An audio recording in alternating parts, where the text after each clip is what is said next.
আমি জীবনে ভয় পেয়েছি কোনো কিছু, এত বড় প্রবলেম আমি লড়াই করেছি। না, আস্তে আস্তে যাবি, চল।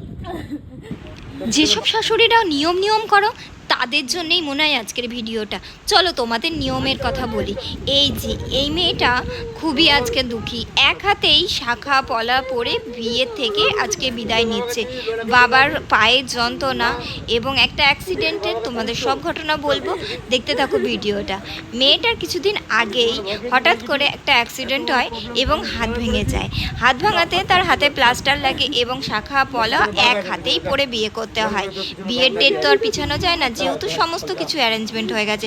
হঠাৎ করেই বাবারও এক রাত্রে টোটো পায়ে পড়ে শিরা ছিঁড়ে যায় পায়ের, আর সেখানে প্লাস্টার। কিন্তু বাবার মন যে বড্ড ব্যাকুল হয়, মেয়ে চলে যাচ্ছে আর ঘরে বসে থাকবে, সেই খোঁড়াতে খোঁড়াতে মেয়েকে বিদায় জানালো। মা বাবার কষ্ট সত্যি মা বাবাই বোঝে। নিয়মের জায়গায় যদি দুহাত তুলে আশীর্বাদ করো না যে খুব ভালো থেকে